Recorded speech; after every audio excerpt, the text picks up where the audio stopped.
You know, they're selling you all wolf tickets, people. You're eating them right up. Hey, pussy, are you still there? I back. Trust me, I back. But I'm not impressed by your performance. Eu dei nothing. Shut your fucking mouth, you deu nothing. You deu fucking nothing. Not one of you deu nothing. I'll tell you what, bro. You know, I was out there, I was fighting all the hitters, bro. You ain't fought no hitters. Come on, guys. It's normal. I'm not saying I would fight you. I would kill you. John, do you think I'm just gonna sit there and let you kill me, John? I mean, really? No, don't be scared, homie. I'd like to take this chance to apologize to absolutely nobody. The double champ does what the fuck he wants. I'm gonna beat you into the living death. I mean, maybe that's your job, but where I come from, you know, people like that get slapped. That's fucking illegal. St Pierre, you just shook up the world. How's that feel? Hey, I'm not surprised, motherfuckers. Yeah, this is a simulated death match. And you haven't simulated anybody's death yet. I said it last year. We're not here just to take part. We're here to take over. What is the game plan going in against him?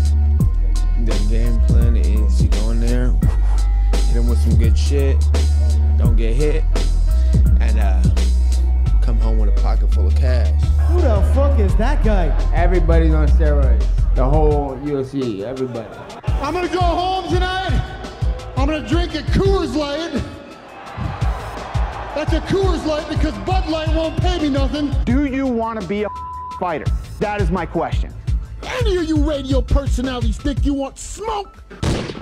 Call me Mr. Chimney. I want smoke. Yes. What is up, MCR family? Another daily edition of the show live on YouTube, obviously podcast form, iTunes, Spotify, Art Radio, etc. Hit the like button, share the show, subscribe, listen on podcast form, drop that 5-star review. Head over to patreon.com/Mixed Combat Radio and join right now for $1 a month. And we're only asking for 1 month of subscription. You get at least 3 to 4 shows per week extra, and plus all that money is now going towards getting Fugatti and Rob camera equipment and the trip over to Anthony Joshua, Jared Miller in New York, Madison Square Garden. Yes, we announced that money drive yesterday. A little housekeeping news. We announced that yesterday. We already have 2 new Patreons, Fugatti. Aren't you like really impressed by that? Like I was. Like I remember I looked on this morning like, hey, got 2 new Patreons. One of them, the Prospect over in the chat, who's a loyal live chatter. Salute to you. And another Patreon member named Matthew. Also, by the way, great name because I have that name. I'm Matt Tipster Hunter. Obviously, today is our MMA show, and usually we're going to try to give more of these going forward.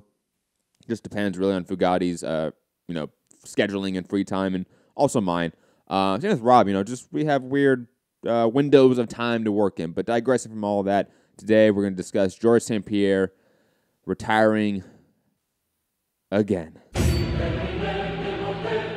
The Brett Favre of MMA. And obviously UFC on ESPN 1, technically speaking, Cain Velasquez being knocked out viciously in 1 round by Francis Ngannou. Plus Bellator 216, 215, which, let's be honest, were rather boring, right?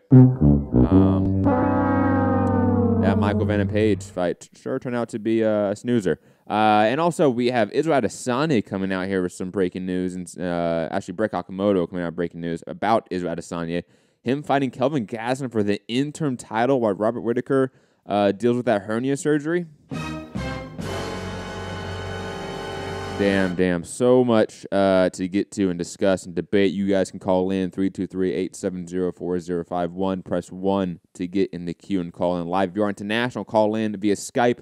Add Mixed Combat Radio on Skype. But Fugatti, obviously, you're here. How you doing? And sort of your thoughts about the topics today, and brief thoughts on the show, and obviously, the money drive. We got 2 new Patreons. Shout out to Patreon.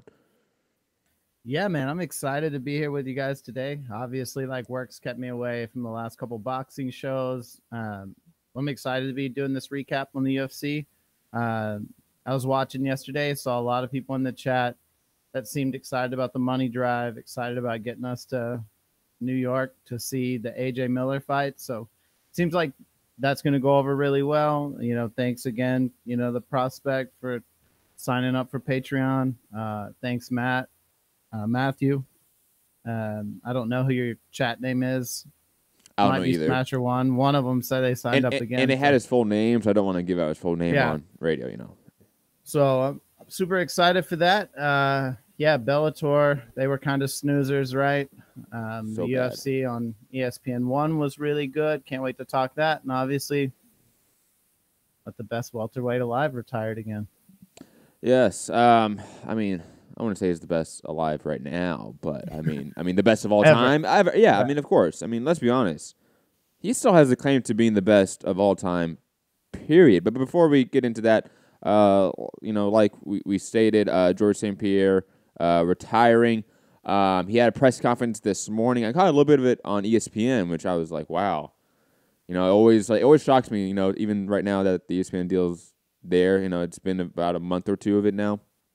But, you know, Wake Up Sports Center is like the amount of UFC content that's on there is just insane. But George St Pierre was the first thing they discussed, and they played the clip of him talking about it at the press conference.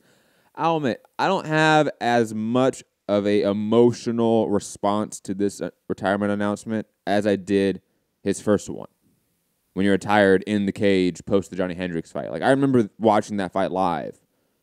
And I remember seeing George St Pierre all busted up and, like, you know, choking back tears and basically saying, like, no, like, this is it for me. Like, I'm done. And that was, you know, not in the prime, but that was still, you know, in the height of George St Pierre being a superstar. So there really wasn't a one-to-one analog that I could think of for this matter. You know, I think this entire George St Pierre is such an enigma, you know, because his reign is probably pound for pound the best title reign in UFC history. John Jones maybe has a claim to that as well, but obviously the PD tests, I think, for a lot of people's minds have sort of taken him out of the running. But digressing, you know, we don't need to discuss that rabbit hole. But George St Pierre, again, what a career, what a legend. You know, he's retiring again. The Khabib fight was allegedly in negotiations. They were trying to make that fight happen. And the reason why he's retiring is because they couldn't make the Khabib fight happen. I'll be honest, I'd rather have the Khabib-Tony fight. Like, if somehow in this universe, because we did not get the George St Pierre Khabib fight, we now get Khabib-Tony Ferguson, I'll be happy with that. I'll be honest, that might be a little bit crazy. Because I think just the grappling matchup of GSP Khabib is like a mouth-watering matchup. But, I mean, come on, Khabib-Tony, I would much rather have that. And again, sort of switching back to George St Pierre's career. I don't know. Like, I don't. This isn't the remembrance show for me because he already retired. Like, he had the one-off with Michael Bisping. So I have a weird conflicting opinion about this whole retirement because I know a lot of people in the media have been, you know, throwing out a bunch of content, a bunch of just, you know, remembrance stuff about George St Pierre. It's like, hey, we already had that, and it was 5 years ago now, 8 years ago now. It was 2013, so that was 6 years ago now. You know, like, we already had that moment. The Michael Bisping was a one-off, man. Like, if we really thought George St Pierre was back, and I think you played yourself. You fooled yourself. Like, nah, like, the George St Pierre had a one-off fight. He was always retired, and how I remember it is George St Pierre retired in the cage against Johnny Hendricks. That's, for me, emotionally, that's how I connect it. But again, that's a real critical opinion about this retirement. Love George St Pierre, one of my all-time favorite fighters, period, across combat sports. And obviously a legend, arguably the best of all time. I would probably make that argument. Fu, your sort of thoughts about George St Pierre retiring yet again? Yeah, I think you're right. I mean, you know, he already had the better retirement in the cage. Like, everyone wants to see that, you know, boxing, UFC, whatever. You know, you want to see the guy retire after, like, a fight and really kind of have that moment with the fans. This is more like, I think even when he kind of came back this time, Ariel had said, you know, like, Dana wasn't going to give him any good fights. Dana really didn't like George St Pierre. You know, like, there was, I guess, you know, Dana seems kind of petty about some stuff. You know, like, we were talking about, you know, Nate recently walking through the hall and one of the reporters grabbing him and that was interviewing Dana and was like, hey, when are you going to be back in the cage? And Nate was like, soon, we're working on something. And the reporter was like, Dana, is that true? And he was like, no. Like, so Dana's not the guy that forgives people, so I think it sucks that we didn't get to see the Khabib fight. It really sucks that they couldn't put something together for GSP in this time where the UFC seems to be really in a good spot. Like it's why they're pressing it on ESPN so much, like 500,000 to 600,000 subscribers from just announcing it coming to ESPN and ESPN Plus. It grew that ESPN Plus subscriber base by 500 something thousand subs on one weekend. And the last number we heard before that was 1 million, I want to say. I mean, the last concrete number ESPN gave out was that they hit 1 million subscribers, continual subscribers for ESPN Plus. And all of a sudden, one weekend, they get up over 500,000. Like, the UFC imprint on ESPN is massive. You can already tell that. Absolutely. So, I guess, I'm not, brokenhearted. I think there's a lot of guys that are really doing big things. Israel, obviously, Adesanya is going to be huge for the UFC. Conor, talking about coming back is going to be huge if he gets a fight this year. If we can get Nate back in the ring against someone this year, that could be cool. John Jones is fighting in a few weeks, and that's going to do another 500,000 plus pay-per-view buy rate. Yeah, so there's a lot going on, and I think, George is almost 40. He's 37, I think, right? Or he's old. Yeah, he's old. Yeah.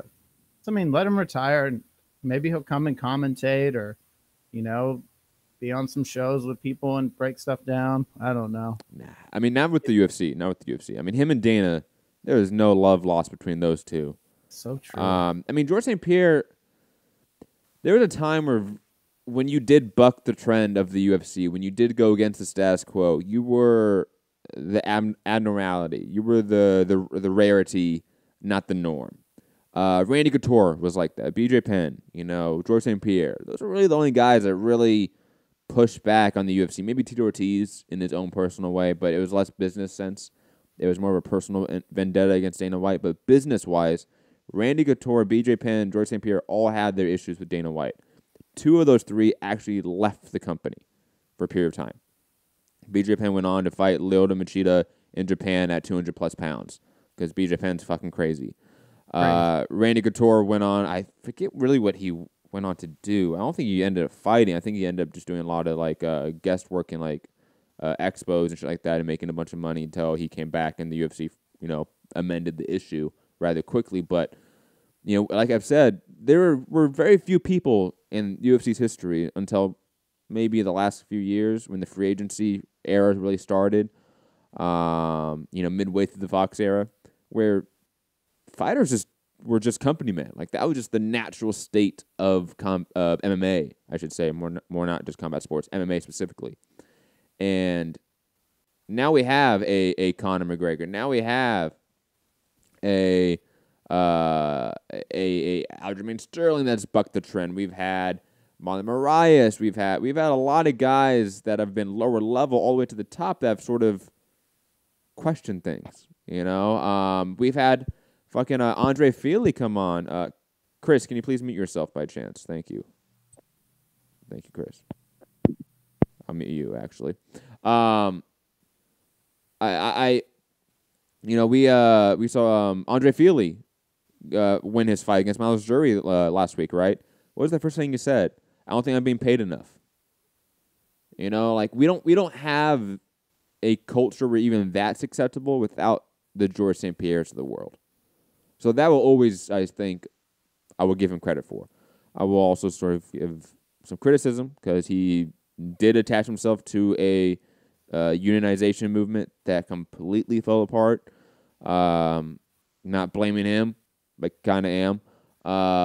The guy of his stature, if he actually tried, I think was the MMAAA, as it was called, the MMA AAA, whatever the fuck it was called with Bjorn Rebney, TJ Dillashaw, I think Cain Velasquez, Don Cerrone.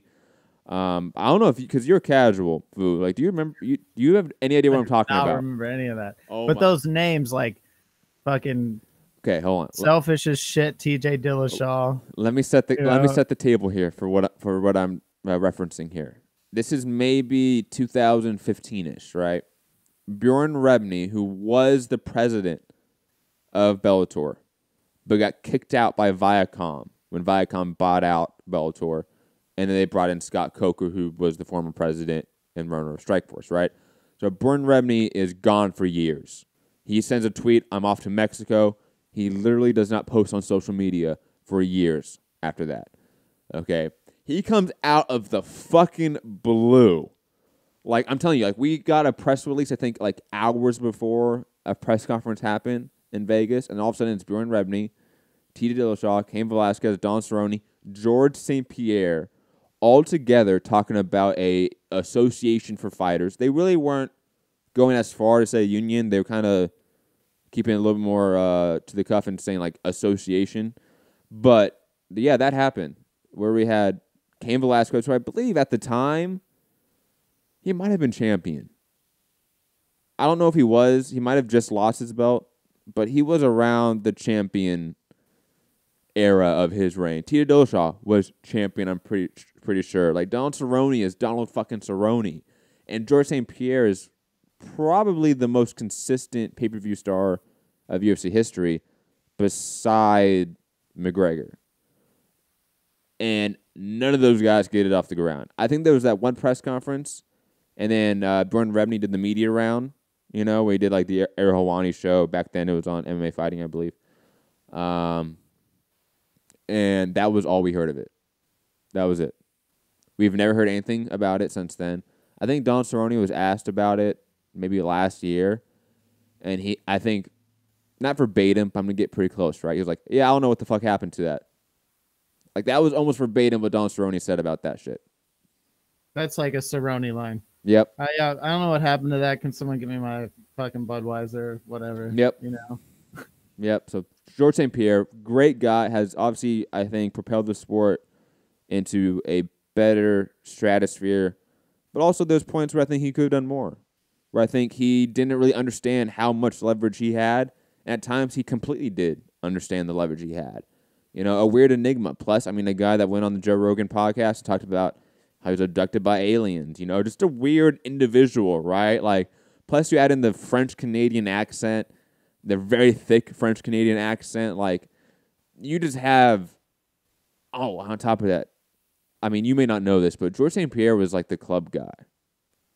Like, he had a very notorious reputation for being the guy that was in clubs picking up women. It's like a Jean-Claude Van Damme. What was the one where he fought? It was a kickboxer where he's like in the little place smashed and doing the dancing. Is it kickboxer? It might be. with Tong Po or whatever is the Muay Thai guy. Yes. Oh man, it's so perfect. Like, that's legitimately George St. Pierre. So George St. Pierre in real life.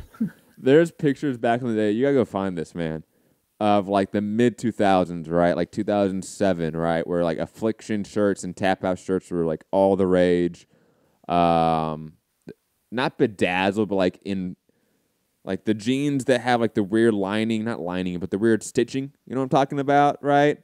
Like the studs and shit. Like, you know, the weird jeans back in the day that just were god awful and too loud. Sort of like the True Religion, like yeah, like those ugly ass motherfucking jeans, right?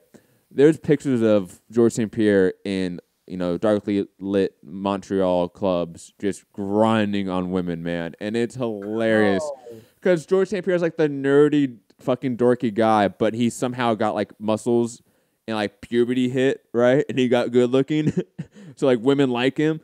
Like, it's just hilarious, man. George St. Pierre, great career, great legacy. And for those that really do, like, know your history, fascinating character in MMA history, one that we will never forget, for sure. Definitely, like, I always say, like, MMA is where boxing was in the 40s and 50s, right? I always sort of make that comparison.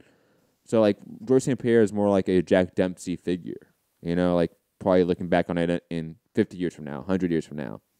And his place in history is cemented by far. But Fu, any other thoughts on George St Pierre being a legend? I mean, we didn't even discuss like any of his wins, I feel like, but I mean, his wins speak for themselves. Like his reign speaks for itself. If you don't know his title reign, just go on any record, Wikipedia, Sharedog, Tapology, whatever, and look at that record. And that has really never been beaten.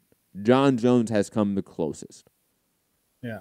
The thing that I would talk about more, and this is kind of maybe like a shot at boxing fans, but George St Pierre in his real first step-up fight against Matt Hughes was submitted in the first round. He had 7 or 8 fights in the UFC. That's not his first step-up fight, but his first championship fight. I will give you that. Okay, yeah, first championship fight. First championship fight. Whereas, like, nobody really shitted on him for that. He was able to come back and really make his name, right?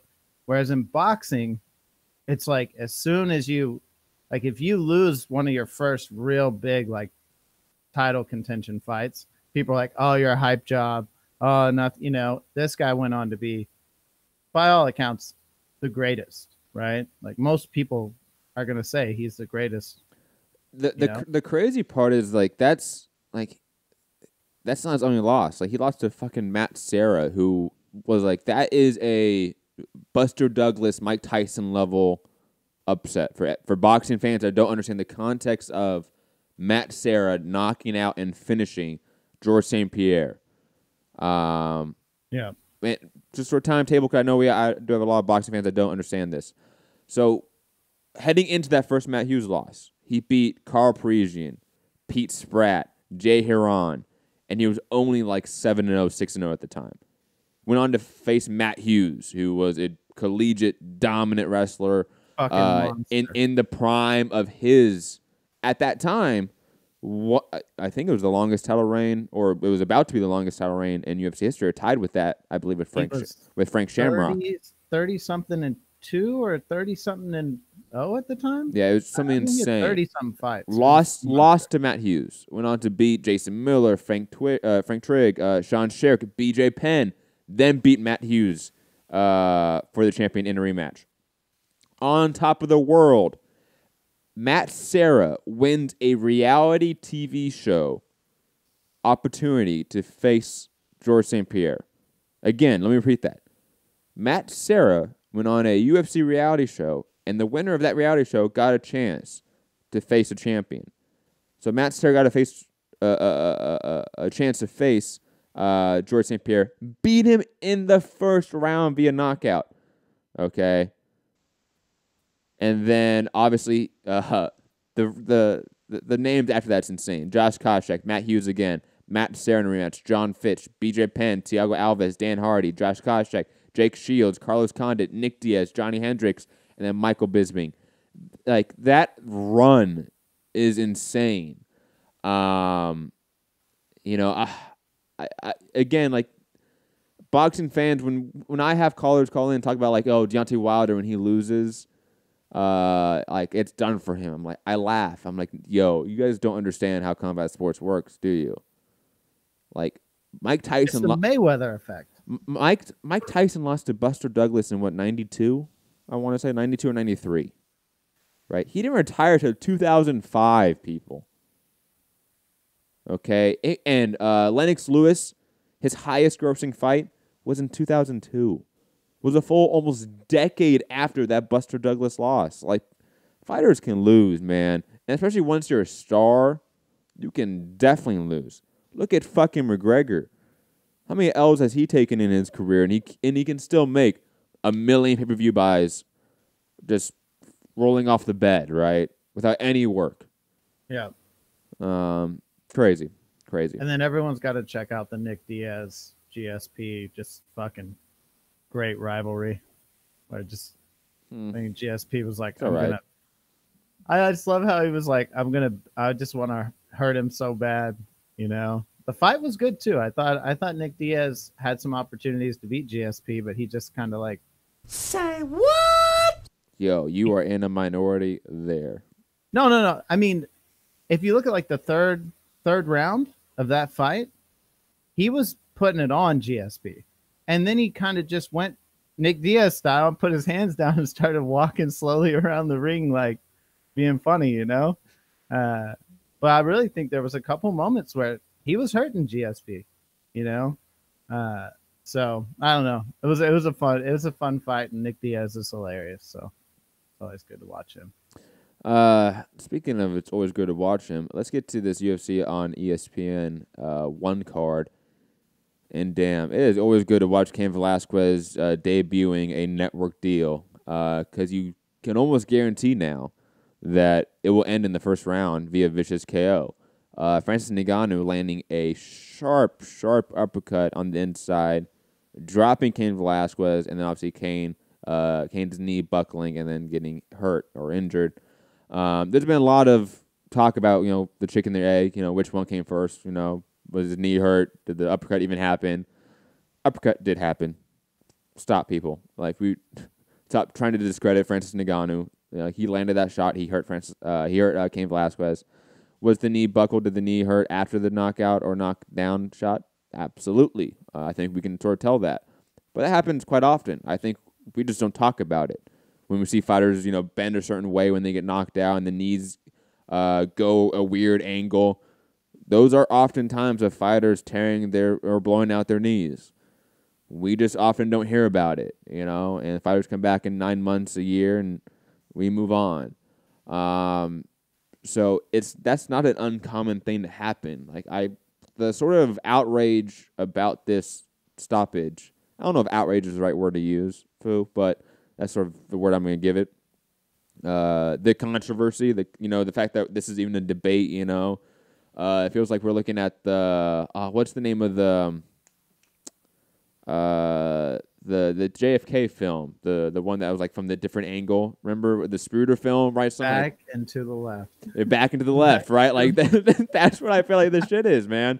No, see that uppercut? Oh, back and to the right, That's where it went. We have to do that now, and it's ridiculous. No, he landed. It was a beautiful shot. The only thing here is my only gripe with this main event and the outcome of it is that we still get a very quick stoppage, and we don't get to see Francis Ngannou's defensive, grappling defensive skill. We don't get to see the improvements. That's my only gripe with it. And that's not really a criticism. It's not his fault he was able to knock out Cain in 20 fucking seconds. But as a connoisseur of the sport, I want to see Ngannou go another 3 rounds, go another 5 rounds, and work. I want to see him do that. I want to see what his cardio is like now. I want to see what his grappling is like now. And that's only one problem with this fight is that we don't get to see what that is. Fu, your thoughts on Ngannou and Cain Velasquez and it being just such a quick stoppage? I definitely think he landed the uppercut. You could see Velasquez head pop back into the right. Yeah. So what was weird to me is it was Cain was going to. It felt like he was trying to take him down, and as soon as he went to lift the weight, his knee buckled at the kind of same time the uppercut landed, and then he was just done. You could tell. It wasn't knocked out initially just from the uppercut. Obviously the extra strikes helped, but the community really trying to take it away from Ngannou is weird to me. It's I know there's this huge affection for Cain Velasquez, but he has 16 fights and he's been fighting since the late 2000s, right? So he's been technically a UFC fighter for a decade plus. Yeah, and he has 16. He's 14-2 when he went to that fight, or 14-3 now. So it's I don't know. There's something about Ngannou and people not wanting to give him much credit for his power or his ability, and they always want to bring up his lack of wrestling. But I think a lot of guys go through that, right? He's got fucking super knockout power. He's like Wilder or something. The dude touches people and they're just done, especially that short uppercut. That uppercut when people are coming at him trying to take him down, he drops people with that. And he's able to generate so much power, such short amount of space, short amount of time. It's insane. It's scary. It is a terrifying thing to watch Ngannou like line up those counter shots. Because when he does land, it does hurt. Like I don't think we've seen anyone not get hurt when he has landed clean with those counter shots. Like it's like the only people that he hasn't really hurt were Stipe, and even though he did hurt Stipe at times, Stipe was just able to get around it and out grapple him. And Derek Lewis, and that was just because neither guy threw a punch, it seemed, for 15 fucking minutes. When Ngannou's on point, dialed in, dangerous, absolutely dangerous. Now, I mentioned it. I was on Anthony Walker in his show, in his new YouTube channel venture, Walkout Network. It's in the featured channel section on our page. So if you want to find that video, find his network, go support a friend of the show, Anthony Walker, who does spend a lot of time on MCR as well. Go do that. Highly recommend it. We go in depth on this card basically from every fight. I basically stated, like, give me DC versus Francis Ngannou. Like, that is such a fun fight in my mind. And plus, we get to see, I think, Francis Ngannou get tested again. We don't have the asterisks of Cain Velasquez coming off, multi-year layoff, the injuries, him not being healthy. Like, we don't have the asterisks anymore with the Daniel Cormier fight. He is the champion. He is arguably one of the best pound for pound of all time. He just so happens to live in the John Jones era and weight class. But yeah, like if Francis is able to get past DC and land that shot on Daniel Cormier, I want to see what happens. I want to see if DC can survive that. I want to see if DC can out-grapple. I want to see if Francis can get off the ground once DC has him there. Give me that fight. I will pay the $65, $75 for that gladly. Your thoughts on what's next for Ngannou and honestly Cain Velasquez as well, who I think should retire. I think Cain's going to retire. I could definitely see Dana putting him in another fight for monetary purposes, but like I just think the dude's injured all that. I mean, it's like so many. It's like, yeah, it's a back injuries, knee injuries. That looked like really a devastating knee injury, probably some type of a tear. So I think you'll get the DC Ngannou fight. I really do. I know the guys in the chat they're just killing it today. Someone said something about us being a before and after picture of it in a Gillette commercial. That's funny. That was really funny. That's good. Yeah. That's not what I'm laughing at right now. I'm not going to repeat what I'm laughing at right now because it's very inappropriate and we may have children listening. But Smasher, nasty fam. You've been watching way too much Deadpool, obviously. But anyways, back to you, Fu, and Francis Ngannou. But yeah, I think the DC fight is almost inevitable, right? It's kind of like they're not brothers, but like the Klitschko's, right? If someone beat Vitaly, then Vlad was coming in, right? It's like Cain and DC are that close. Yeah. Where it's like he really wants to avenge that loss for Cain. So I think that fight will get made. But would you rather see the John Jones DC fight? No. No. Okay. Well, because the thing is that right now that fight's not happening at heavyweight, right? If that fight was at 205, I don't want it. I don't want DC to make that weight cut anymore. I just feel like it takes way too much out of him. I would rather see John Jones and DC at heavyweight, though that's not on the table per John Jones, right? So in the current realistic parameters, if it's John Jones DC 3 at 205 or Francis Ngannou DC at heavyweight, Francis Ngannou versus DC at heavyweight. Because also Brock Lesnar, even though I know he's the big fucking shark out there waiting to get picked up because he just represents millions and millions and millions of dollars, but that just seems more and more unlikely now. Like, we've heard less and less about that front. We've heard less and less about that happening. I'm doubtful of us getting a Brock Lesnar return against DC, John Jones, or anyone right now in the immediate future. Just doesn't seem likely. There's been zero mention of it. And maybe that's a good thing, but right now it doesn't seem like a good thing. I think Dana White he'd be dropping hints along the way. He'd be dropping breadcrumbs because he would be so giddy. It's his boy Brock Lesnar back. but we aren't getting that. I think for obvious reasons.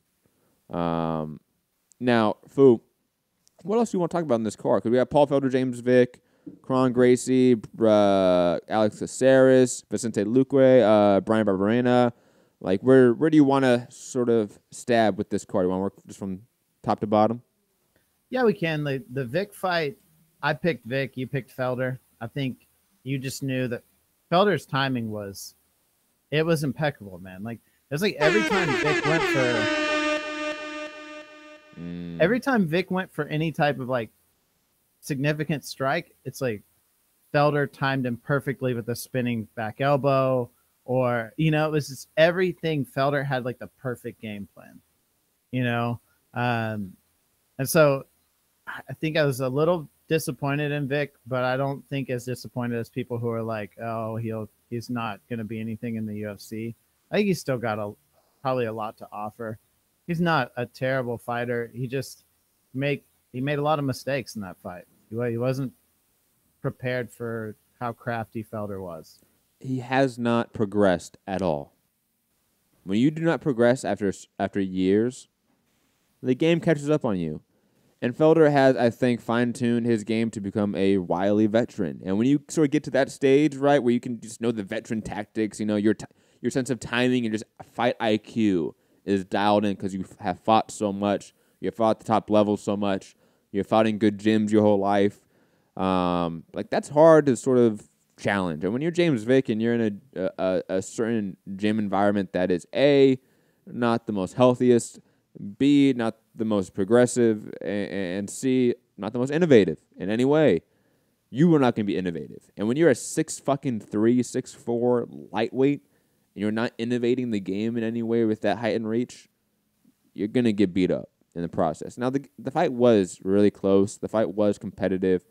You know, I am really curious to see how James Vick could do if he goes to 170 and changes camps. I still think James Vick is an extreme high-level talent.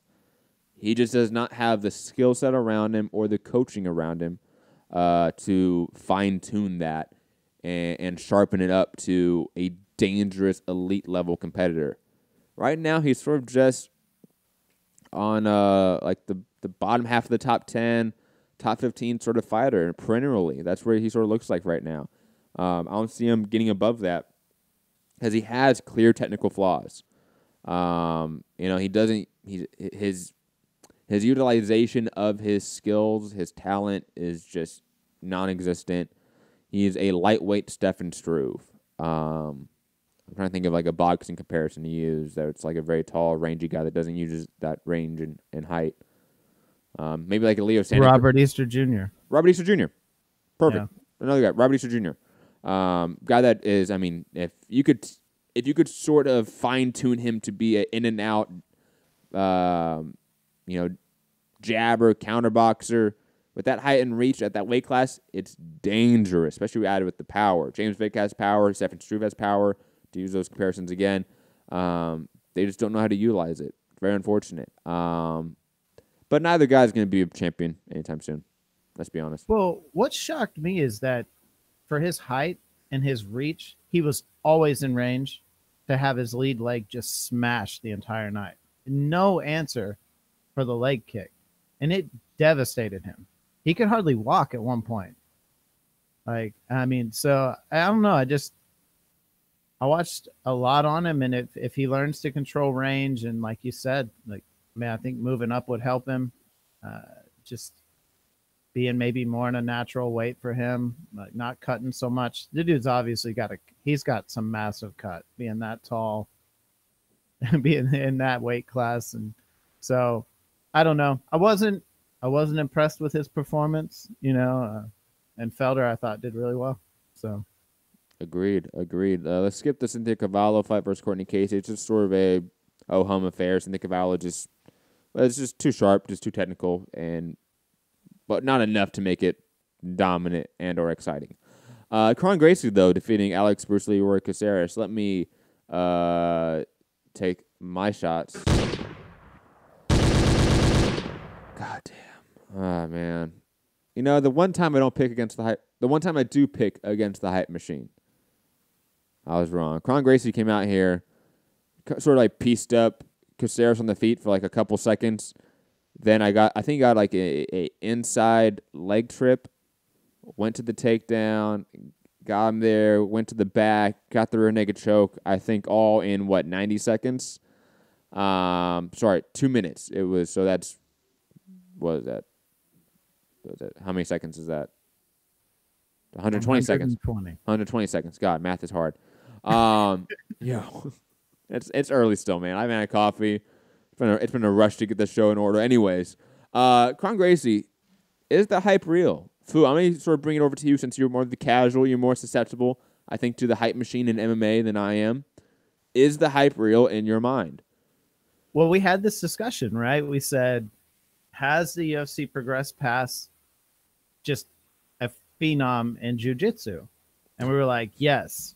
And then it's like, no, it hasn't. Not when you're that good, right? I mean, look, I've gone back and watched the Rickson Gracie like documentary and stuff. Like, I'm really into that family because the level of competition Rickson Gracie was in, and proving that jiu-jitsu could just beat anything, right? Like fighting massive guys in like Japan and shit. He's really crazy. And I think Kron is every bit that guy.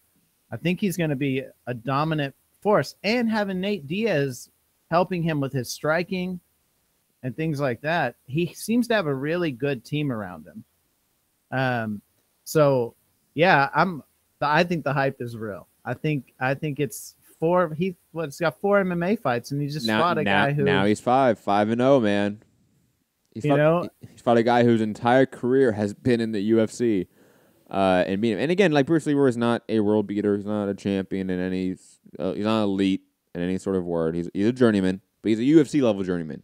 So that does mean something. When you're 4-0, most 4-0 prospects don't beat UFC level journeymen. That just does not exist. That's not how it works. I'm very curious to see what the next few years turn out for this guy.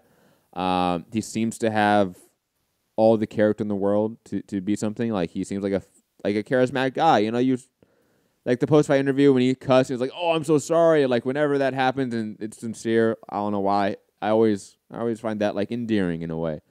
And plus, like you said, the name connection, the team around him. And plus, I mean, he's a guy built for MMA. I don't know if you've seen this video that's been floating on MMA Twitter. It's of Kron Gracie. I forget what podcast he's on. And he's talking about how he believes the universe is in an eye, like in an eyeball, right? Like, yo. Yeah. He is built for MMA. Anthony shared it. Yes. He's a flat earther too, right? Like, dude, he's a trip, bro. He's a trip. He's definitely. Don't choke me out, Kron. Come on. I mean, we're joking right now. We're not taking this serious. He's definitely listening to way too much Eddie Bravo and Joe Rogan. Way too much, man. And smoking way too much DMT. Like, just dial it back, fam. Dial it back. But digressing, let's get to the fight of the night. And God, what a fight it was. Vicente Luque versus Brian Barberena. A fight that was on its way to a Barberena decision win. Really impressive one in that, honestly. Dropping Luque at several times in the fight. I think his technique was better, his volume was better, his cardio was better, and all of a sudden, damn, Luque just drops him in literally 6 seconds left in the fight and finishes him.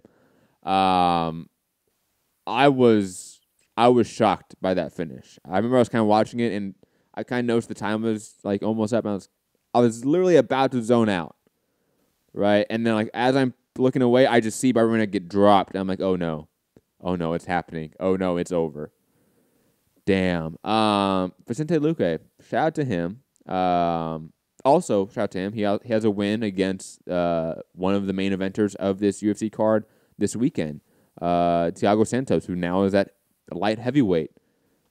Always strange how that happens when a guy at 170 has a win over a guy at 205 pounds in his professional career. Shout out to Brazil. But your thoughts on this fight of the night performance from Vicente Luque and Brian Barberena? Were you as enthralled by it as I was? Absolutely. The first round, from the first round, you were like, "Oh, this is fight of the night." They just went like middle of the cage, just dominated each other. I was like, how are they still standing? They were just, it was nuts. And then the knockout, like you said, I think he caught him with like a short like left hand or something he dropped, and then he caught him with 2 knees right to the face, like flush as he was going down too. It was a crazy, like, you could tell he was done immediately, like right, like you said, like 10 seconds left in the fight or something crazy.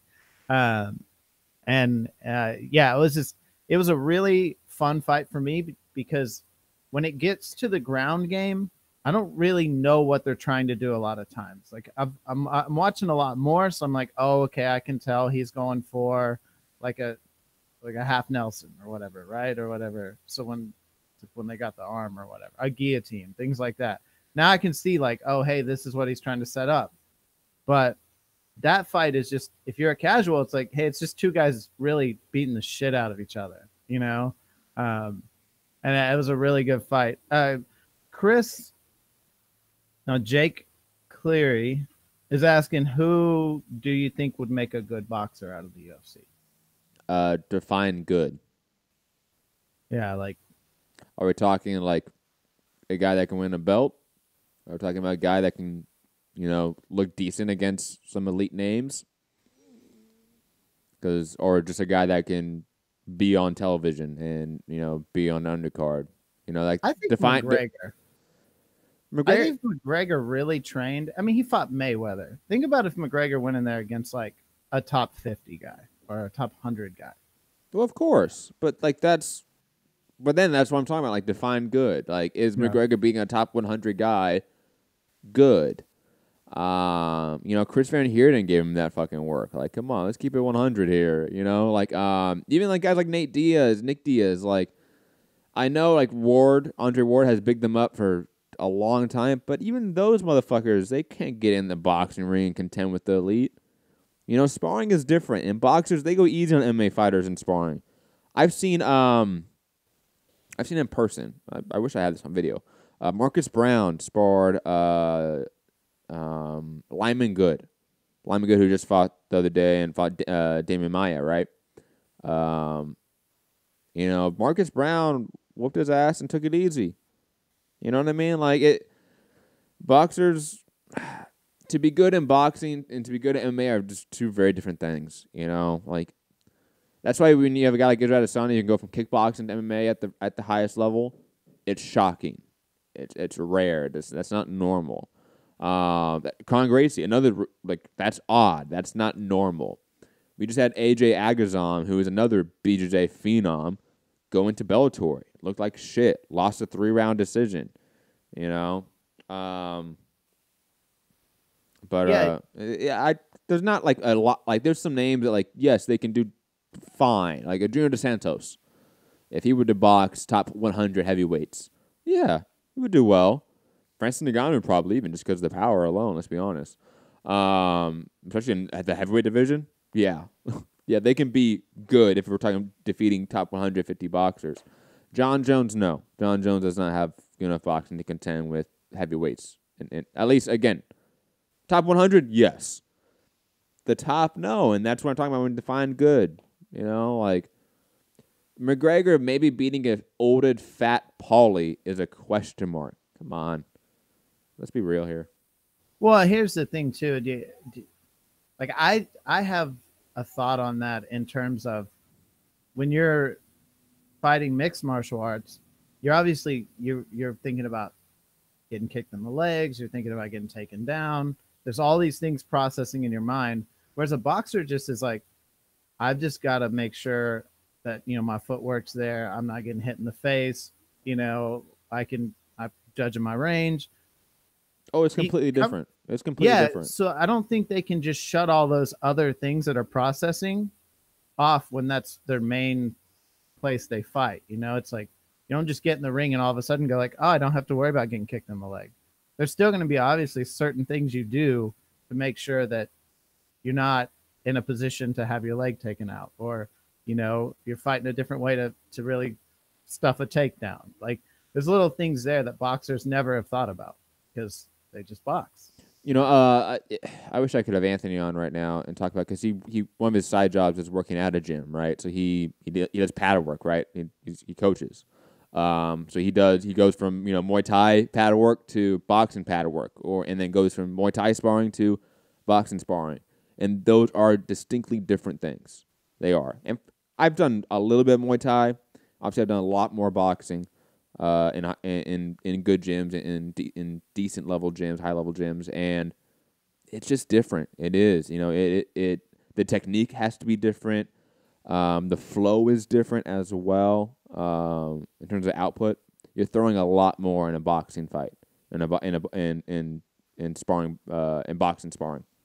When you're doing Muay Thai sparring or MMA sparring, your volume and your output's significantly lower in terms of just punches. Right, because you're doing a lot more different things. You're taking a lot more out of you athletically in other departments. And plus, like I said, technique is just vastly different. The gloves being a different size changes the technique as well.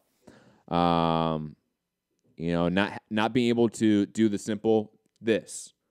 You can't do this in an MMA fight. You can do this in a boxing fight. And for those listening to podcasts, I'm just putting my chin up, my fist up to my chin, and just sliding out like this, like the old Philly shell. You can't do that in MMA fight. The gloves are too small, and plus a head kick is going to force its way through that every time, and it's still going to hurt you every single time. That's why whenever you see MMA fighters try to do a lot of slick boxing, it's risky, and you have to be very talented to do that. And those that can do that at the highest level, there's a reason it's really impressive, because it's hard to be a slick boxer like a Dominic Cruz, TJ Dillashaw, Adesanya. Who else we might sort of think of? Max Holloway is another one. Like people that can do boxing technique in an MMA fight, it's a high risk, high reward situation there. But yeah, Jake, not a lot of guys can be successful in boxing from MMA, especially if we define successful as top 20, contender, prospect, regional champion, WBA regular champion. Talking about people achieving that sort of success, it's a very low number, if it's any at all, to be quite honest. Yeah, I tend to agree. I think it would take a lot of training, for somebody, and most of those top guys have been fighting. They've been boxing since they were 4 or 5 years old. That's what they do. And conversely, I don't think there's a lot of boxers that could go into MMA and do well. Of course. Because like I said, like the defensive technique of boxing does not one-to-one translate to MMA. You have to adapt the game. There's a reason why we say in MMA, we say MMA boxing, MMA wrestling, right? We use sort of a hyphenated form there with those two techniques, because MMA boxing is different than just regular boxing. MMA wrestling is different than collegiate, amateur, Olympic level wrestling. MMA Brazilian Jiu-Jitsu is different than obviously gi Jiu-Jitsu, where you have a gi and you can have chokes with the gi. You have to change the game and adapt to it. So again, Jake, just sort of I can't really give a name because I don't think there is one really that in my version of successful will be that. Digressing, let's get back to the card. Let's skip the Andre Fili-Miles Jury fight, though Andre Fili looked quite talented in that fight. I think he looked on point. Aljamain Sterling defeating Jimmy Rivera. God, we were talking about this in the previous show, about how much Sterling has improved, especially with his boxing game, with his striking game. He was in control throughout. Like, he was not only in control, but he was landing punishing shots. Like, he was composed. Like, he was in mid-range, in the pocket, throwing at will and being comfortable and looking talented doing it. Like, I was blown away by how really effortless this performance was for Aljamain Sterling. I thought this was going to be a tough fight. It wasn't. Aljamain Sterling looked on point, and he definitely looks like he's ready for a title shot after a Dillashaw, Moraes, Henry Cejudo, whatever happens with those three guys. But yeah, give Aljamain Sterling the title shot in the next year. He definitely deserves it. The guy is extremely talented and has improved leaps and bounds. Like that one sequence where he had Jimmy, I think it was in the second round, we had Jimmy against the cage, and he was just getting in and out of range, right? He was just dipping in and out, landing his combinations at will, and hard shots. And again, it's not perfect technique yet. It can still be fine-tuned, obviously, but you go back just a year or two ago, he didn't look that good. So shout out to Aljamain Sterling. Great performance. Fu, your thoughts on Aljo getting the big win against Jimmy Rivera? Yeah, I watched a bit of both of these guys fight, and I got a couple things. So they obviously dominated the whole fight. Rivera's corner was really shit to me. Like I didn't think they were doing much. They just said, Jimmy, just get in there, knock him out, you know. And it's like, dude, what? How's he supposed to get in there? Like, you're not giving him any direction. Just get in there, get your head kicked off, Jimmy. Like, you know, I don't know. Like, so I think they were so lost because I don't think they expected, like you said, the dominance. I mean, he was the distance, the range, the timing. Like he knew what he was doing in that fight from start to finish, and there was no answer, you know, throughout the entire fight, really. But what do you think it says about Moraes? Like, how good is that guy? Well, Moraes has always been, a highly touted fighter. When he was in the World Series of Fighting before it was rebranded as PFL, when he was the champion there, you know, leg kicking people, Jose Aldo style, and just destroying them. We all thought he was good. We all thought he could translate easily into the top 5 at 135 in the UFC. Like, Moraes could be the best guy at bantamweight. He could be. Like, he could easily come in here and beat TJ Dillashaw. He could probably beat Aljamain Sterling. But all those fights are, like, pick-em fights in my mind, right? Like, on any given day, I think Aljamain Sterling could get Moraes to the ground and submit him, right? I think if Aljo's able to, again, get Moraes to the ground, his just size, his grappling dynamic ability is just, it's otherworldly at this weight class. Same with, like, Aljo against TJ Dillashaw. Like, Dillashaw may be able to outpoint him on the feet, but that gap is closing on the feet. And on top of that, Sterling's the far better grappler of the two. When you have that, on top of that, just the size and speed and athleticism attached to the grappling ability, that's hard to beat. Like, look at Khabib, right? Khabib is a great athlete, great cardio, relentless with the takedowns. Aljamain Sterling is that, but with explosive speed. And on top of that, he is far bigger than the weight class, unlike a Khabib, who's more like the average size for the weight class. That's just a hard fighter to face. And Moraes, with his sort of technician-like ability on the feet, just give me all his fights. Give me a round-robin tournament. Give me that, and I just want to see all these matchups happen in the next 2 years. Especially. Oh, sorry. No, you go. Especially if Cejudo moves up, you know, and things like that. Like, I think that'll be maybe one of the deepest divisions from looking at the top, maybe like 5-6 people. It's definitely up there with like deep divisions. Like 155 is without doubt the deepest, right? Lightweight, you have Khabib, Tony, Dustin Poirier, Nate Diaz, Conor McGregor, Donald Cerrone, Kevin Lee, Ali Quinta. Like, the list goes on and on with that division. Paul Felder, James Vick, you know, like Justin Gaethje. Like, that division has a top 20 that is stacked, right? Like, that is rare. I don't think anything like that exists in combat sports, to be honest. 170, another really talented division. Woodley, Covington, Darren Till, Stephen Thompson, Anthony Pettis now moving up. Leon Edwards, who's fighting Gunnar Nelson next. Can't wait to see that fight. Tons of good matchups in that division. Middleweight, I think, has improved over the years as well. Because, I mean, in the Anderson Silva age, It was rough. It wasn't that great. I'll be honest. That's obviously the big knock on Anderson Silva's title reign is that it was not against the best pound-for-pound talent.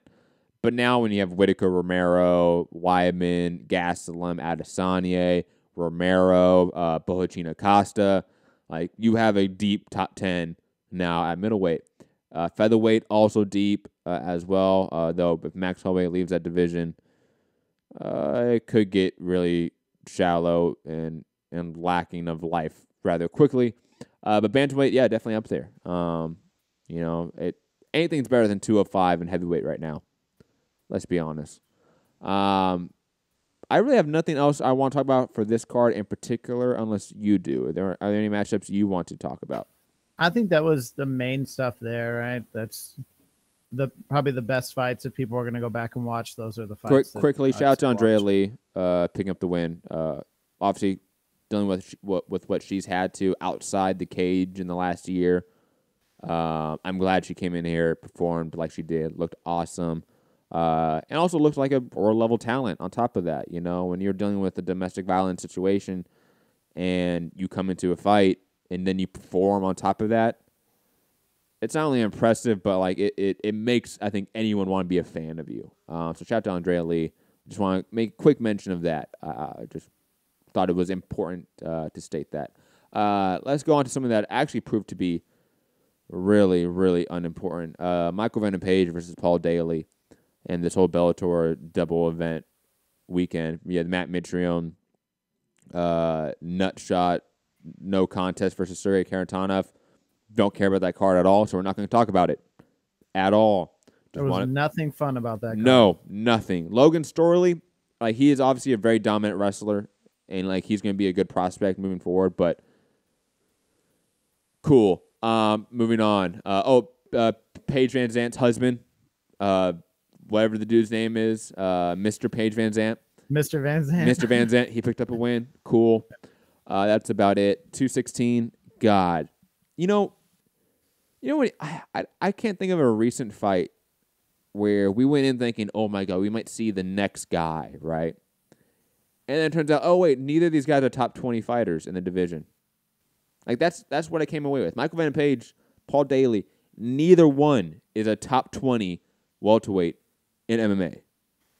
Right? I might be a little bit hyperbolic that they might be in the top 20, but probably not. I bet we can think of 20 names right now that would beat these two guys. Honestly, if you give me a minute maybe, I can think of those names.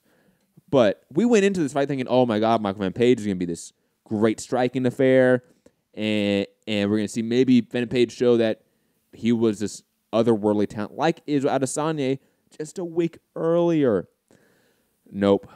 This was a very boring affair. Honestly, a kind of a controversial decision, in my opinion, as well. I didn't think it was as clearly a Venom Page decision. I didn't think he clearly won that. I'll be honest, I really don't care who won this fight. So I'm not going to really argue about it too much. But, God, Phil, your thoughts on Michael Page, Paul Daly shitting the bed completely. And when they had the entire Saturday prime time lockdown, they were competing with nothing when it came to MMA, and they just shit the bed. Your thoughts on this Bellator main event on DAZN and Sky Sports? The fans lost. Yes. I mean, realistically, a couple of things. Daly obviously fought a smart fight, but it's kind of like he did. I'll give him that. But it's kind of like he shit on everyone who came and fought him and tried to wrestle him instead of stand up and fight him. And then he did the same thing. And then he does the same, he pulls that shit on Venom Page and then kind of kills the whole atmosphere theme of the fight, right? Speaking of atmosphere theme of the fight, fuck that crowd for UFC. But oh, that's right. Forgot to mention that. God. I keep thinking that Anthony's show was on this channel, so I keep thinking you guys heard it, but you guys didn't hear that. Yeah, that crowd, we forgot to say that. Shit. One of the worst crowds of a combat sports event I have probably ever heard. The only one that could probably beat that is the Mayweather-Pacquiao crowd, because that was just a bunch of people that were rich that don't care about boxing. But digressing, back to you, Fu. Sorry. Bad memories. Goddamn. Dude, it was so bad. But I'm with you. I don't think either one of these guys beat McDonald. I mean, obviously, right? That's not going to happen. Neither one of They these don't guys. beat Lima. They don't beat Michael Van Page doesn't beat Lima next. No fucking way. And quickly, No. I'm on Tapology, which is like the box rec of MMA for those who don't know. I'm going to read off the top 20 names and tell me if it's lying and saying that these aren't 20 guys better than Paul Daly and Michael Van Page. Woodley, Covington, Usman, Stephen Thompson, Rafael Dos Anjos, Darren Till, Santiago Ponzinibbio, Robbie Lawler, Damian Maia, Leon Edwards, Gunnar Nelson, Neil Magny, Jorge Masvidal, Alex Oliveira, Douglas Lima, Vicente Luque. Shout out to Vicente Luque getting in the rankings so high. Curtis Melender, Michael Chiesa, Elias Zaleski. I'll be honest, don't know Zaleski that much. I know he's facing Melender next, I believe, though. Michael Perazes, and that is the top 20. I will also mention, after that, Mike Perry is at 21. That made me think, if I would have put Michael Van Page versus Mike Perry, who would you pick? I'm curious. Who would you pick, Fu? After that last fight, Mike Perry. That is fucking sad. I mean, the guy has no takedown defense because Daly is not a great wrestler, and he literally dominated. I'll be honest. I'm trying to find Michael Van Page, man. Yo, I think a bigger point that I would like to talk about is Sky Sports just got Bellator. By the way, go ahead. They have Michael Van Page ranked at 40, behind Jake Matthews, Paul Daly, wow, Belil Muhammad, James Krause, and Carlos Condit. Damn. Shots fired at Venom Page. Yo, damn. Tapology. Get your shit together, bro. Tapology with the shade, man. Honestly. Damn. No, but I think, so, you saw Adam Smith come out and he was very honest about their partnership with Matchroom and that they weren't excited about that Chad Cheeseman card, that they were not going to let Hearn put on that level of cards for them with all the money they were given, right? But they just got Bellator, correct? On Sky. Yes. Not long term, I believe. Oh, okay. I That's even worse. I don't know if it's a long term deal. I forget. I'll be honest. Okay, but that's even worse because cards like what they put on this weekend, this shit of putting on a Friday and a Saturday card when they could have like mixed them and really had a better card, or something. He's saying it would have been a better card. It's not true, but at least it's not true. At least we don't make us watch two shitty cards. Yeah, that's not gonna fly. And even like DAZN, like if they're giving them these gigantic contracts, like they got to figure out a way to put something better together. Like they just have to. It can't just be a bunch of old guys that people knew from UFC kicking each other in the nuts and ending a fight and Wait, you tell me you didn't like Mirko Krokop versus Roy Nelson or Chik Kongo versus Vitaly Minikov? And shout out to the fucking Russian fanboys that were like plagued our comment section chat that were like, Minikov, the best heavyweight in the world. And then he lost, right? Those people came back like days later and commented under their comments saying like, well, it was a 2-year layoff. And it was so sad. Oh, man. You poor guys. No, I mean, those fights were awful. Bellator's got to figure it out. I mean, they've got talent, but not really. They got to figure something out. Maybe they don't. I don't know.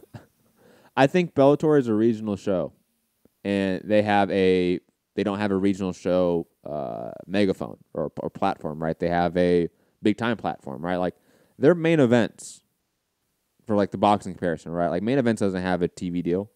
They just float around with whatever big fighters they have to make the big fights, right? But they don't have a TV deal. They're not Golden Boy. They're not Matchroom. They're not PBC. They're not Top Rank. Bellator is by default because, it is the UFC and then a vast, vast gulf to the number 2 U.S. promoter. But that gulf does exist. We cannot ignore it just because it is the number 1 and number 2 promoter in the U.S. I've always stressed this. The UFC has a stable of 500 plus fighters. The biggest stable we have in boxing is around 130.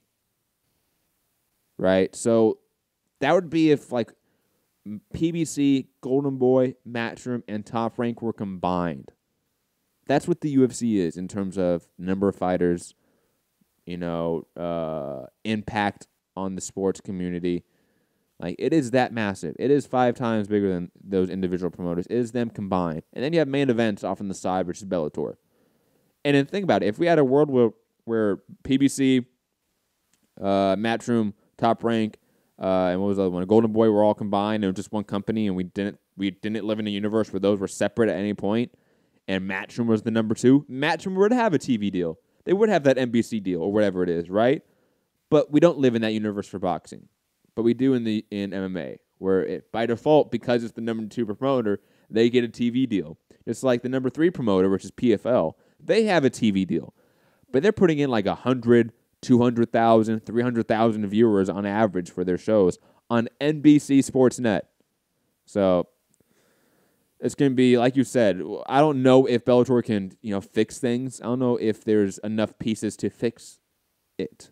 Yes, you had the Fedor Ryan Bader fight, which is like 1 million views, right? So that sort of floated them, right? I don't know if those single tentpole events are enough to float the entire company for a year. It could be, monetarily speaking. It absolutely could be. I say this before, like Canelo is the sole reason Golden Boy makes money. Otherwise, they lose money, right? You could probably arguably make the same with Matchroom. I bet AJ makes a lion's share of the profit and revenue for Matchroom. Without AJ, do they make money? Sort of, but not nearly as much. They have a few tough years. Bellator, they have a few tough years without any of that name. That one name to bring him out of the dredge and pull him up. Fedor was that in a sense, but God, how much longer can you pull back to a Fedor fight and hope that gives you views?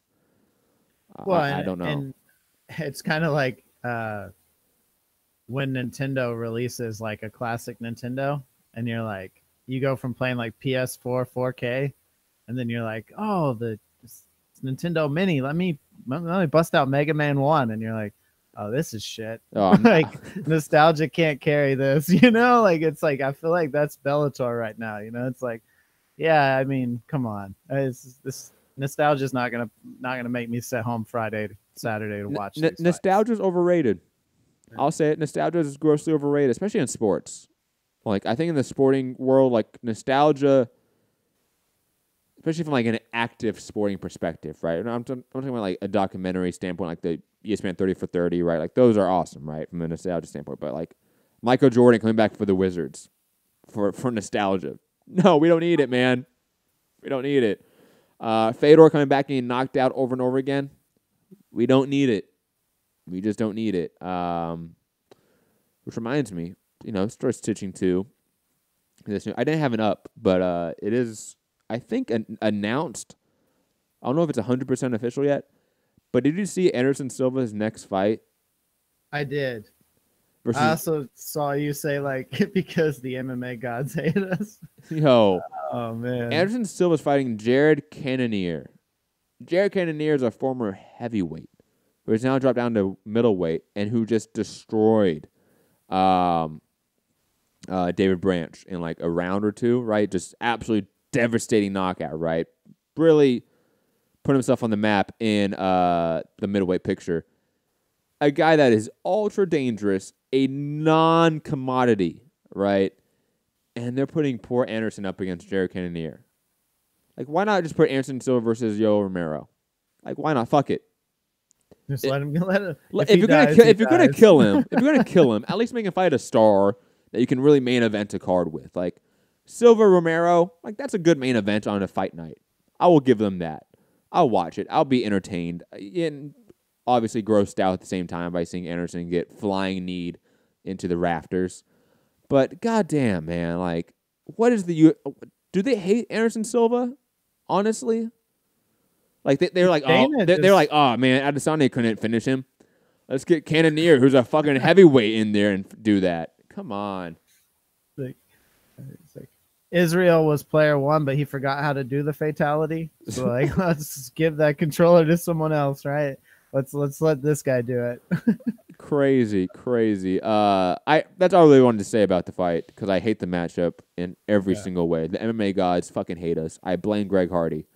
Let's go to the last topic of the day, then go to callers. Christopher, we will go to you after this topic.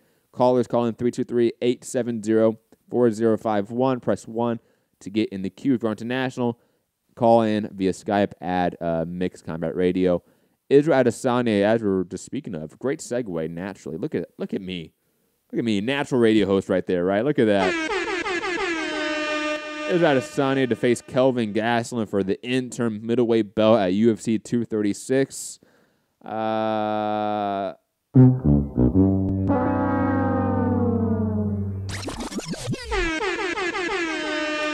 played both sound bites because I'll be honest, I am actually conflicted about this news. I don't think it's a bad thing. I feel like it's a rapid move and decision when we, the public, don't know all the information, right? Like, we don't know how Whitaker's doing.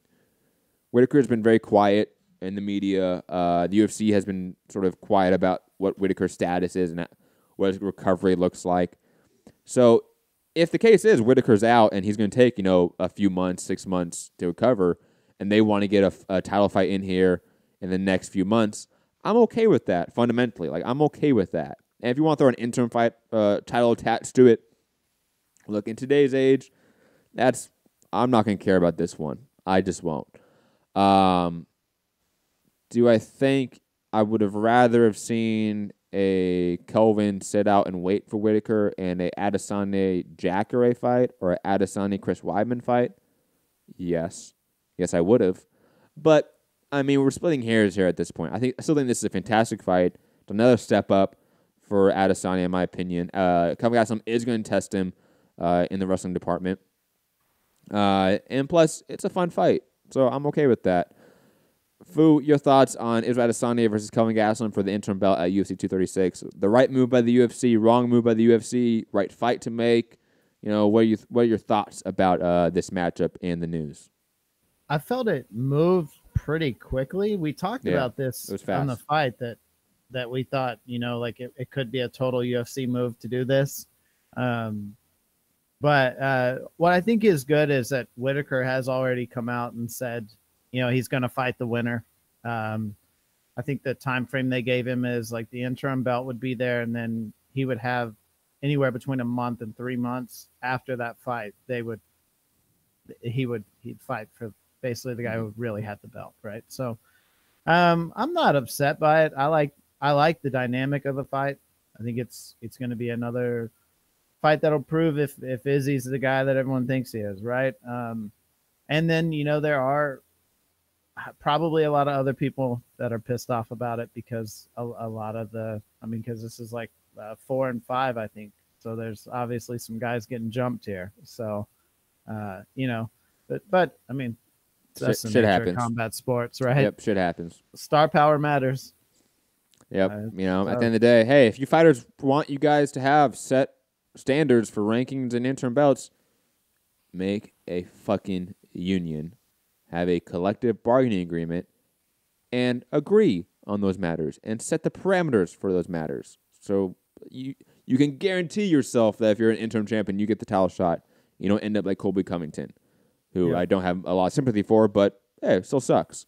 Because that could happen here. Like, let's say Adesanya beats Kelvin Gastelum, he gets hurt, so the timetable's off. You don't think the UFC is going to just say, hey, we're just going to have Whitaker versus Jacare or Weidman next and move on and have a title defense. And even though Adesanya can have the belt, he's not really the interim champion anymore. They're going to do that. They will. They're 100% going to do that. The UFC gives zero shits about interim belts. But like I said, good fight. I'm okay with it. Fu, any last thoughts on this topic before we go to callers? No, sir. Let's go to Christopher. Chris, where are you calling from? I'm calling from... Oh, you muted yourself on accident there. Can you hear me? Yes, I can hear you. Chris, where are you calling from? Yeah, I'm calling from the city of Toronto. Toronto. The good old T-Town. Yeah. The 6. Of Nigeria. So, Chris, what do you want to talk about? What do you want to discuss, man? Yeah. The unnecessary controversial issue about whether it's blocked Kane or whether it was a knee. I was engaged in some debate with some people online, and it's weird how everybody is just trying to find a reason not to give Francis credit for the fight. And I was asking a very important question. Let's assume it was a knee. What next? Does the ref stop the fight? There was no illegal blow. There was no hitting behind. There was nothing. So whatever excuse people are using to take the credit from Francis, it doesn't matter. In a fight, anything can happen. And whoever is fortunate enough to take advantage of it should get all the credit. So I just see a lot of salty fans who I give them credit because Kane has been, for so many years, has always been the perfect heavyweight fighter. Perfect wrestling, with cardio for days, very active. So if you want to build a heavyweight fighter, Kane Velasquez, and I see why people are sad to see him broken down this way. But people have to take note that Francis is a different beast entirely. From this, you could see the size disparity between both of them. There was no way Kane was going to be competing physically against Francis. Wrestling is a very physical sport. And if your body is broken, like Kane's, no matter how experienced you are with your wrestling, if your body is not able to cope with that pressure, there's no way you can use whatever strength or experience you have against someone who is as strong and beastly like Francis. So I don't see why people are trying to take credit away from Francis, other than because they feel like Francis come here is like taking the title from America and taking it back to Africa. And I see the same saltiness against Adesanya also. A lot of people are saying he doesn't deserve the title shot, and I can understand why. But I feel like people feel like, oh, they are giving the opportunity to Africans, to people like Usman, to people like Francis, to people like Adesanya, to become the first UFC world title holder, and that's something I sense from a lot of people. But yeah, well, Chris, I mean, what do you think? I mean, we all know this since we're MMA fans. I mean, white supremacy, white nationalism, like racism is so ingrained in this sport, unfortunately. So of course there is going to be that percentage of the fan base, right? That no matter what, if it's Usman, if it's Ngannou, if it's Woodley, if it's a prominent black fighter, they're not going to be accepting it in any way. And also, I think a good comparison is the Woodley comparison, because remember, Woodley defeated Carlos Condit, another fan favorite, another guy that's really beloved by hardcores via injury. I think it was he blew out his knee, sort of a similar situation. And think about how long it took for Woodley to sort of, and even in a sense today, he's not 100% a fan favorite, but he's much more of like accepted now by the fan base than he was then. And it took years for that to happen. Part of that is due to the innate racism within the sport. Obviously, I think you pointed that out. I think that it's a good point. On top of that, I want to add something. Very, very quickly, Chris. Very quickly, just to finish my point, and then sorry about that. Don't worry about it. And on top of that, when you defeat a fan favorite like a Condit, like a Velasquez, and it is like an injury, I think people are always going to downplay that naturally. Like it could have been anyone, but then on top of that, when you do add the racial component, it does take a venomous turn, unfortunately. Yes. Yeah. Chris? So I want to add, it's better they defeat Francis now. It's better you give him his title shot and allow DC to destroy him now. Because if you allow this guy to get better, I was listening to one of the New York radio station, Hot 97, France from Cameroon to Nigeria, through Africa to Morocco to get to France. Francis Ngannou did not have to take a flight. He walked to Nigeria, walked through so many borders of Africa, walked through the desert to get to France. So you can see where this guy is coming from. He's not here for the opinion of fans. So have him be defeated now. Let's test him now. Because once he gets better than this, once his wrestling gets better, once his takedown defense gets better, once he becomes better, it's going to be a problem for everybody. So now, and if it's not good, yeah, then we know it's not good. 2 times we put on the back burner the way this put against Tyron Woodley. Mm-hmm. So let it. Sorry, go. Because if it gets better than this, that's a problem for everybody. For everybody, and some people might disagree with me, for everybody, including John Jones when he moves up. Jones to take Francis is now. If Francis gets better than this, that's a big problem. So I don't see why people are saying, oh, it's not good enough. The heavyweight division for almost sports is not as good as the other divisions because you have these guys this big competing. They cannot throw as many punches. They can't be as active as the smaller weight classes. So it's always easier to get to the top in the heavyweight division. So I don't see why people are. It doesn't deserve it. There's not much in the heavyweight division to put in line to get someone challenged, unlike other divisions. So I don't see the issue. But I understand you. Racism can be an issue, but ironically, I don't think racism is an issue for Francis because, as sadly as it sounds, Americans who prefer to accept Black Africans coming from outside of America, they would rather accept an African coming from outside of, and they will accept a Black American. See the level of love Adesanya is getting. Look at what Tyron Woodley is going through with Dana White. Look at how much hype is behind Francis Ngannou. There are so many Black American fighters who will feel like them. So there's so much advantage with being. Why do you think that is? I'm curious because I think you're largely right. Like when you look at let me give you. I'm speaking from experience. Yeah. Let's look at it from the point of view of dating. I came to Canada 2015. I pulled more stunts by mentioning the fact that I'm a Nigerian than my fellow Black. There's something about being foreign. And yes.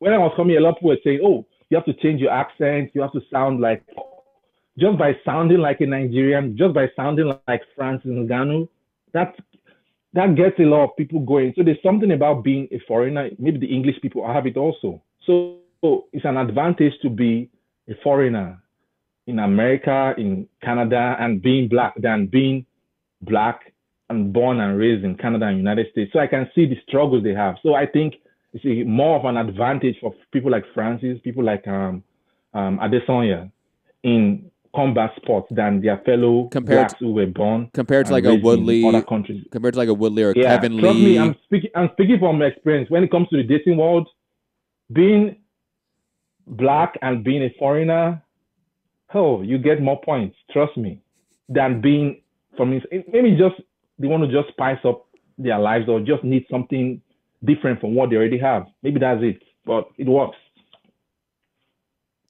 I agree. What else do you want to discuss, Chris? Yeah, or nothing. I want to discuss is the Adesanya situation. I think that's intestine is large intestine, Robert Whittaker. That intestine coming out, I don't see him coming back anytime soon because they will have to make sure he's able to withstand body punches.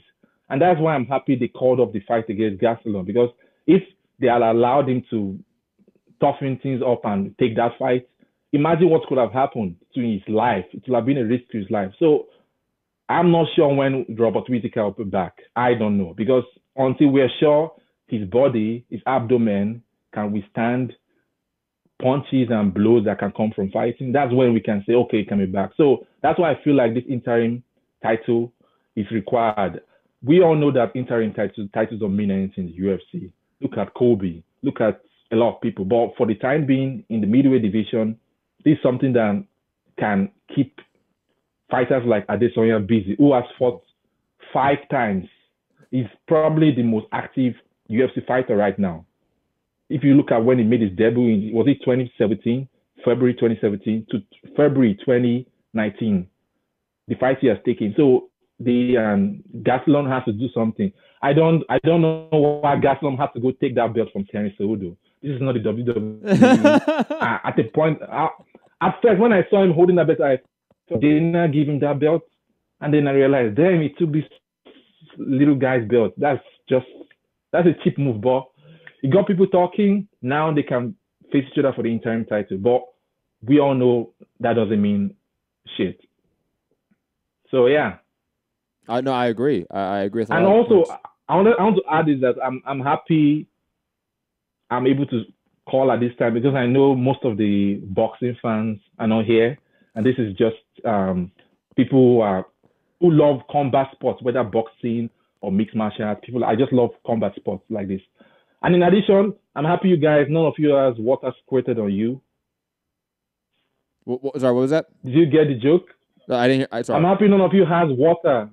I'm happy none of you has water squirted on you, like some people out there in New York City. I appreciate it, man. Hey, I appreciate it, man. Hey, it's dangerous out there, man.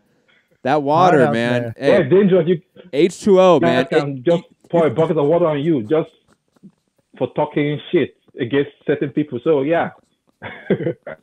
Thank you, Chris. Thank you for the opportunity to speak. I appreciate it. You guys are doing an amazing job, and big ups to you. Yeah. Thank you, Chris, for the call. Deeply, deeply appreciate it. Please call in anytime and call into the boxing show too. I mean, don't worry about it. I know that this show is nice because it is the combat sport diehards. Like, it is the 200 to 500 listeners of this show that just love combat sports. But thank you for the call, Chris, anytime. And plus, I love talking some Ngannou. I love talking some Usman. I love talking some of these African champs because they have been highly, highly impressive. Even in boxing, man. Richard Comey, Isaac Dogma, even though he lost, man, Isaac Dogma is still my boy, man.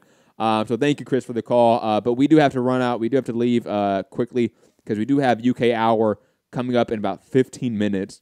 It might be pushed back a little bit, Rob. Patreon. But UK Hour is coming back. Patreon.com/Mixed Combat Radio exclusively for 3 days. So if you're listening right now and you're thinking, oh, no, I'm on Patreon, don't worry. It's coming down in 3 days. But still, go over to Patreon.com right now. $1 a month. For 1 month, that's all we're asking. All the proceeds go to Fugatti and Rob to get them camera equipment and to travel to AJ Miller in MSG, New York City. Obviously, have a great day out there, people. I didn't even get the outro music playing. Trash me. Final thoughts. UFC on ESPN 1. Fantastic, fantastic show.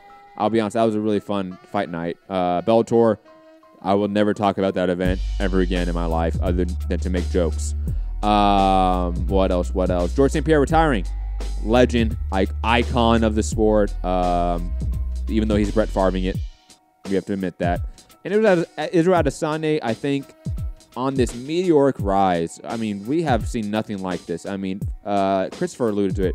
It's going to be 14 months and a few days, a few days and change, from when Israel Adesanya made his UFC debut to him fighting for an interim belt.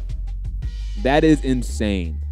That quickness has not ever been seen, except when really the UFC just made Ronda Rousey and Jose Aldo and Dominic Cruz champions when they brought over Strikeforce and the WEC, because that was just instantaneous championship status.